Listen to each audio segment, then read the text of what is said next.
आज हम उस महान राजा के बारे में बात करने वाले हैं जब पूरे भारत में मुगलों का शासन था और हिंदुओं पर अत्याचार हो रहे थे। उस समय एक भारत में ऐसे महान राजा जन्मे जो कि हिंदू का शासन स्थापित करने में इनकी अहम योगदान रही। सन 1927 की बात है जब शाहजी भोसले आदिल शाह के सेनाध्यक्ष थे। उस समय पूरे भारत में मुगलों का शासन था। 19 फरवरी 1630 में शाहजी भोसले और जीजाबाई के यहाँ एक पुत्र का जन्म होता है जिनका नाम है शिवाजी महाराज। शिवाजी महाराज के पिता शाहजी भोसले अपने कार्यों को लेकर के बाहर रहा करते थे। उस समय जीजाबाई ही उनको देख रेख करती थी और उनकी शिक्षा देती थी। जीजाबाई ने हिंदू शास्त्रों के अनुसार रामायण और महाभारत की कहानियां सुनाकर उनको पला और बड़ा किया। उनके दादाजी उनको युद्ध कौशल के लिए तैयार कर रहे थे। शिवाजी महाराज एक रामायण से सीखे कि नारियों का कैसे सम्मान करना है और महाभारत और कृष्णा जी से सीखे कि युद्ध में कैसे लड़ा जाता है और युद्ध नीति क्या होनी चाहिए। उनके दादाजी उनको युद्ध कौशल की शिक्षा दे रहे थे। शिवाजी महाराज के दादू का मानना था कि शिवाजी के पिता शाहजी भोसले जैसे ही ये आदिल शाह के एक सेनाध्यक्ष बनेंगे, उच्च पद पर आसीन होंगे। उस समय कोई भी हिंदू राजा का राज्य करने की कुछ शर्तें थीं, जहां पर कृषि जैसा कोई भी भूमि ना हो, जहां पर जंगल या झाड़ियां हो, जहां पर मुगलों का शासन ना हो, वहां पर राज्य कर सकते थे।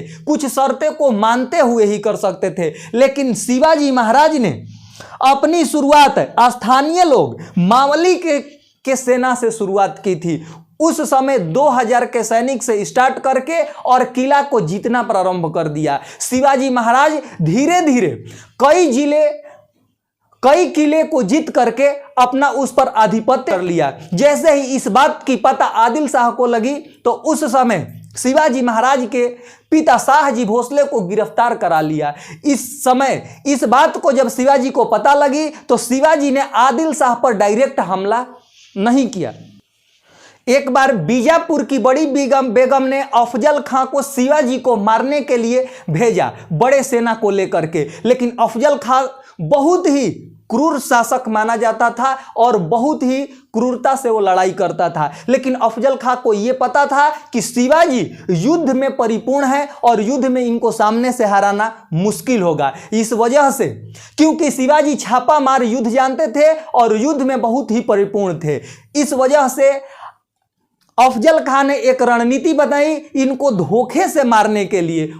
उसने शिवाजी से दोस्ती का हाथ बढ़ाया और शिवाजी को बुलाया और शिवाजी से बोला कि ना मैं कोई हथियार लिए रहूंगा और ना आप कोई हथियार लेकर के आएंगे, एक जगह मिलते हैं। शिवाजी ये जानते थे। शिवाजी के पास 2-2, 3-3 प्लान होती थी। जैसे कि इस समय के आर्मी के पास 1 या 2 प्लान रहती थी कि एक प्लान से ये नहीं होगा तो दूसरे प्लान से मैं ये कर सकता हूं और तीसरे प्लान से ये कर सकता हूं, यानी ये दोनों नहीं होता तो तीसरे क्या कदम उठाना है, ये शिवाजी को बहुत अच्छे तरीके से पता था। अफजल खां ने अपने साथ एक हथियार लेकर के आया था, खंजर लेकर के आया था और शिवाजी को बोला था कि आप ना हथियार आप लेकर के आएंगे और ना हथियार मैं लेकर के आऊंगा। जैसे ही शिवाजी से अफजल खां गले लगाया, शिवाजी से उसकी हाइट 1.5 गुनी थी और शिवाजी को अपने गले लगाते हुए खंजर निकाल करके पीठ में घोंप दिया।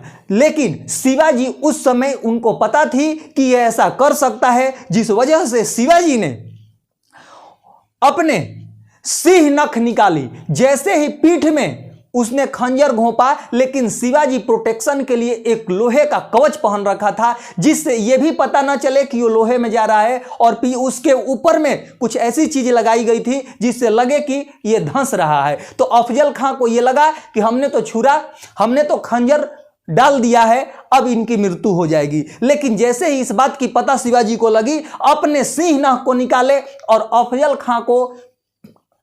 खां के पेट को फाड़ दिया और वहीं पर अफजल खां की मृत्यु हो गई। इस बात से बौखलाकर बीजापुर की बड़ी बेगम ने औरंगजेब से शिवाजी को पकड़ने के लिए विनती करी।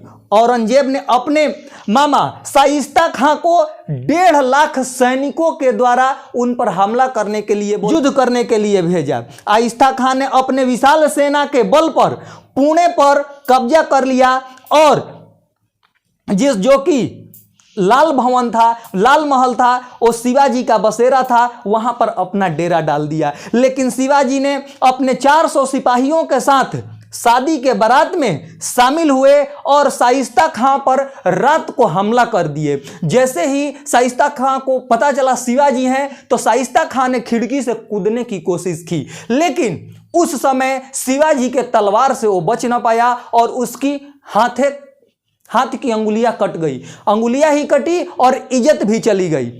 उसके बाद किसी तरह से वो अपने जान को बचा करके वहां से भाग गया। इसके बाद शिवाजी ने 1964 में मुगल के व्यवसायी केंद्र सूरत पर हमला किया और बड़े हमला से सूरत को तहस नहस कर दिया। इस बात से गुस्सा करके औरंगजेब ने शिवाजी को युद्ध करने के लिए औरंगजेब ने राजपूताना सेनानायक मिर्जा राज जय सिंह को भेजा था। इस युद्ध में शिवाजी की हार हो गई और इसमें 23 किला और 4 लाख मुद्रा हर जाने के रूप में शिवाजी को देनी पड़ी।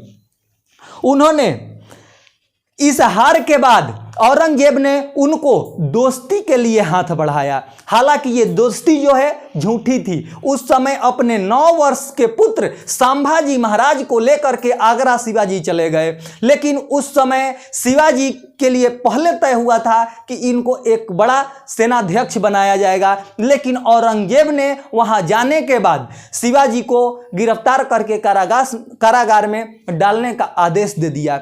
शिवाजी जैसे ही कारागार में गए तो अपने बीमारी का बहाना बना करके उन्होंने कहा कि मेरे स्वस्थ होने के लिए साधु संतों और फकीरों को फल फूल मिठाइयां और भोजन भेजवाया जाए। जब वहां से भोजन जाने लगा तो उसी में अपने पुत्र को लेकर के और एक कर्मचारी के रूप में वहां से बाहर निकले और जैसे ही शिवाजी ने वहां से बाहर निकले उसके बाद तो एक से एक किला जीतते गए, लगभग 360 किलो पर हावी हो गए और भारत के कई हिस्सों में शिवाजी महाराज ने अपना राज स्थापित कर लिया। मात्र 4 महीने में लगभग 300 से अधिक किलो को शिवाजी महाराज ने युद्ध में जीत लिया और उस पर राजा बन गए।